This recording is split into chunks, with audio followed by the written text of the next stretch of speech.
It's another edition of Time About the Movies, and today we're taking a look at the films of July 19th, 2002. With 3 films to look at, let's go ahead and jump on into it. We'll start off with the biggest new release of the weekend, and that is Stuart Little 2. This summer, who's the biggest name in action? I got it! Is that a trick question? When the stakes are this big, I have to help her. the hero has got to be Party's over. Her face. this little. That feels like enough adventure for one day. Stuart Little 2. This is now officially a litter box. Rated PG. In theaters July 19th. Comparing this to the first movie, this is actually more in line with the original novels by E.B. White. On this one, you have Stuart basically essentially going to school. He's actually driving his little car for the first movie around. Like, he's doing more things on his own, and he meets this canary named Margalo, voiced by Melanie Griffith. And, he finds out that she's involved with this Falcon, voiced by James Woods, who plays the villain in this. And chaos and hilarity ensues, I guess. And it's interesting that this movie is a very interesting film, to say the least, because it's very, very short. I mean, it's barely an hour long. I think it's at 76 minutes the last time I saw it. But, yeah, it's a very, very short movie. But, I don't know. I thought it was pretty good. I thought it was on the same pace as the first movie.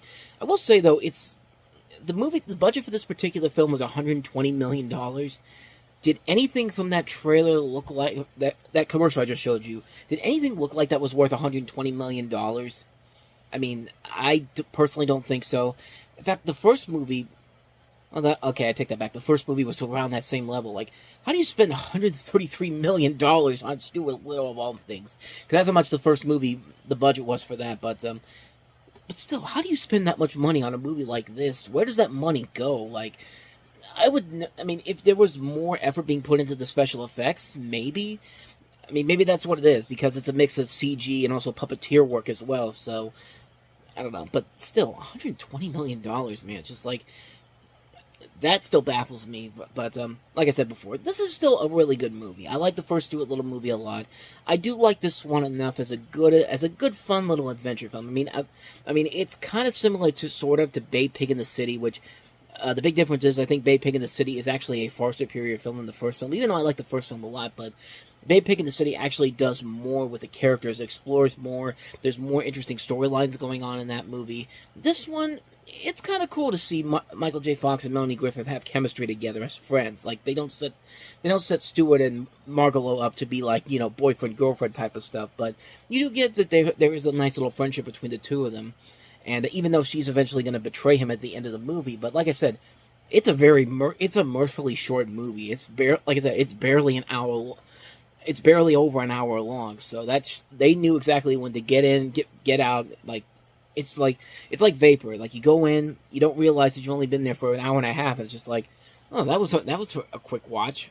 And like I said, it's fine for what it is. It's nothing too spectacular, nothing too grand in any way, shape, or form. But it's a nice sequel. It's a sequel that's just as good as the original film. The very definition of a film that's just as good as the original film. I think kids really enjoy it. I think the adults who like the first film can definitely get a lot of elements of the first of this one in here and really enjoy a whole lot of it. It's a nice looking film. I mean, it's got a lot of good things about it. It's a fun adventure film. I think it works on all levels. I think it is a very solid, very entertaining film. I really like it a lot. So, Stuart Little 2. If you like the first one, I think you're definitely going to like the second one as well. So that is Stuart Little 2. So let's go ahead and move on to the next movie we have here, and that is Harrison Ford and Liam Neeson in K-19, The Widowmaker. K-19 is the finest submarine in the world. This Friday, only one man stands between the superpowers Captain, they fired a torpedo! and total nuclear disaster. Report! The core is heating up. Hiroshima, 1.4 megatons. Harrison Ford, Liam Neeson. The mission's over. I'll tell you when the mission is over. Target the boat! Rated PG-13 this Friday everywhere. The mission is over. Like, Harrison Ford's accent in this movie is pretty, it's not the worst, but it certainly isn't the greatest either. But, and I'm sorry, I said Liam Neeson. It's like Liam Neeson. Like, I mean, take that for what you will. But K-19, The Widowmaker. This is This is a film that takes place in 1961 and focuses its story on the Soviet hotel-class submarine, the K-19, the Widowmaker. And directed by Catherine Bigelow. This was actually her first film that most people got to see since Strange Days. She directed an independent film, The Weight of Water, and I don't think she did anything else until we got to The Hurt Locker. Yeah, the Hurt Locker came about 7 years after this movie came out. And this movie did not do very well at the box office and wasn't really a critical success either. It was also a co-production of National Geographic Films, who basically funded the movie through a wholly owned taxable subsidiary of the National Geographic Society. And it was essentially one of the most expensive independent films ever made, between $90 and $100 million. But, you only make $65 million of that back. It's, it did not turn out as well as they probably thought it would. But these submarine movies can be really, really good and very interesting, Some of the best ones we've had, Das Boot, Hunt for Red October, Crimson Tide, U-571. And there are times in here where it definitely, even something like the comedy, like Down Periscope, was really, really good. Sometimes in this movie, you get some pretty interesting scenes in here. I think the performances overall are pretty good, and some of the atmosphere under the submarine, I think, is very well done. But the screenwriting in particular, it's kind of where the film starts to take a tumble, and the action sequences get a little too cartoonish at times. I mean, you have a movie that costs $90 to $100 million, when Stuart Little 2 is looking much better than a movie like this in K-19 The Widowmaker. There's a clear problem here. Like, where's that money going to? I mean, at least with Stuart Little 2, I could see kind of where the money was going to, sort of, but in this, it's almost $100 million. Where's that money going to? But like I said, I think the performances do stick out the most. I think they are the strongest elements of the movie, but other than that, though, there really isn't a whole lot here compared to some of the other great submarine films we've had. I mean, there's times when there could be cool aspects to it, but we need a good story to really get invested in this. And there's the potential, there's somewhere possibly a good story regarding this submarine and the people involved in it, but unfortunately, the film overall doesn't really leave you with anything when you get out of it. It's just like, it's okay, I guess, but I feel like there could have been so much more to it. I think there was more to it going into the concept and the idea, but I don't think they had the right screenwriter to actually put this together and make a really good, legitimate submarine movie. Like I said, if you want to see some good ones, Das Boot, Crimson Tide, Hunt for Red October, U-571, Down Periscope, like, watch those first, then watch K-19 The Widowmaker and realize that out of all those ones I just mentioned, this will probably be the weakest one of the bunch, so K-19 The Widowmaker. So let's go ahead and wrap this week's up with Toy Boat.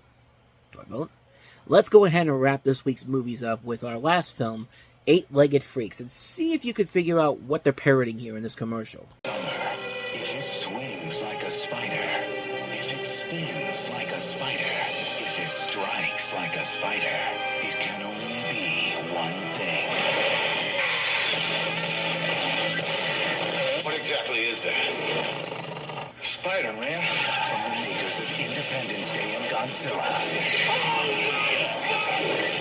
Eight-Legged Freaks, rated PG-13. Starts Wednesday, July 17th. Clearly a parody of Hey Arnold the movie. I mean, come on, there was no other big summer movie that involved spiders than that movie. Of course, I'm obviously kidding. You obviously know what it is, but Eight-Legged Freaks, the movie that was trying to bring the 50s pulp cult sci-fi film genre back into the early 2000s, and the results were maybe not what they expected to. I mean, looking back at some of the movies that Warner Brothers put out in 2002 was not a good year for them. I mean, we've talked about some of their movies, and I'm noticing that a lot of their movies were not great films. I've barely seen one notable movie from the list that I've talked about so far that they've done that is actually good. Let me double check on that. Yeah, I'm looking at the list here, and not the best slate they have here. Walk to Remember, Collateral Damage, Queen of the Damned, The Time Machine, Showtime, Death to Smoochie, Murder by Numbers. Insomnia was probably their best overall film. And Divine Secrets of the Aliyah Sisterhood, okay. Scooby-Doo, Juana Man, no. Powerpuff Girls movie. If the Powerpuff Girls movie is in the top 3 of the best movies from your studio this year compared to some of the other movies with pristine names in front of it, then you are really having a bad year. And this movie, I mean, this movie pretty much speaks for itself. You got spiders that are exposed to mutagenic toxic waste, causing them to grow to colossal sizes and attack a small American mining town. You got David Arquette, you got Scarlett Johansson in here, so you also have Dougie Doug, just to name a few. Produced by Roland Emmerich, so quality there, I guess. But this is funny because this was actually supposed to be titled Iraq Attack, and because of the September 11th, like, you would have think a movie like this would be changed around because of the events of 9/11, but the similarity to Iraq Attack made the title seem inappropriate, so they changed it to Eight-Legged Freaks, and that's the entire gist to the marketing campaign, is David Arquette screaming, "Get back, you eight-legged freaks!" Like, this was Snakes on a Plane before Snakes on a Plane came to be. I mean, this was a movie that I think they were trying their hardest to try to create a memeable film, even though memes kind of not existed at this point, or obviously they didn't exist at this point because it was still very much the internet was still very much off to what it is now. But you could tell that this movie was trying to get on the viral marketing campaign early on, and didn't do that so well. I mean, compared to Snakes on a Plane, it's probably the better of the two movies. I mean, there are promising aspects to it early on, but it's one of those movies that kind of dips down in quality pretty quickly. Like, it kind of reminds me of, it's trying to be more like Tremors, which I think Tremors perfected this very well, bringing the 50s style B movie back which came out in 1990, and then in 96 you had Mars Attacks, which I feel like this is close to that, because it starts off promising with Mars Attacks, and then as the movie goes on, it just dips down in quality. This film kind of feels just like that. It's a film that feels like there's a lot of good ideas there. There's some really good moments in particular that could be very funny and very interesting, but the CG spiders get old pretty quickly, and the movie kind of overstays its welcome too much. I mean, it's almost 2 hours long, and for me, that's a movie like this does not really need to be that long. If anything, you need it to be kind of on the same. It needs to be something like on the same runtime level as Stuart Little 2. Like, if it's just under an hour, if it's just over an hour, I should say, then you probably have something there. But this, yeah, it just didn't work. I mean, there are times when it's promising. There are times when there are definitely some ideas that could be very interesting to watch, but it's just not worth it in the end. It starts off promisingly enough, but when it's all said and done, you really come out of it feeling hollow. Like, you could honestly watch the MST3K episode where they do the Great Spider Invasion. I mean, that's probably a better hilarious ride than watching this movie in particular. This is just, I mean, it's trying, but not enough for me to recommend it, unfortunately. Starts off promisingly enough, but just can't really find that second level to make it the cult classic that it's trying to be. So that's my thoughts on Eight-Legged Freaks, or as they called it then, Iraq Attack in some spots too, because it actually did get that name in some areas like Europe and other countries around the world. So that should tell you something, that Europe and other countries were okay with the title Iraq Attack, but in the U.S., no, not so much. But then again, you kind of understand why. But yeah, so that's Eight-Legged Freaks. And so on that note, we wrap up another edition of Time About the Movies. We'll wrap July up on the next episode with two movies, Austin Powers and Goldmember, the third installment in the Austin Powers series, and Disney's first attempt at bringing a theme park ride to the big screen with the Country Bears. This came, of course, before the other big one, but we'll save that for next summer. But Austin Powers and Goldmember and the Country Bears, we'll take a look at both of those movies. Again, prepare to be surprised on one of them. I won't say which one, but I think you have an idea of which one you're probably thinking of. But we'll take a look at both of those on the next episode. But until then, thank you so much for watching. And if you want to see more videos like this, please hit the playlist on the next page. Check out the previous episode. And also don't forget to hit the like and subscribe button if you want to see more videos like this on this channel. And stay tuned, because after I post this up on Time About the Movies Flashback, we're flashing back to the start of May 1988 with 6 films: Shakedown, Salsa, Dead Heat, My Best Friend is a Vampire, Judgment in Berlin, and Prison. We'll see if we get all the clips this time around, because I know the last time we did this, I couldn't find some of the clips for the movies I wanted to talk about here. So I'm just letting you know that we're going to try to cover 6 movies on the next episode, on Flashback coming up. But we'll see what happens, and we will see right after this.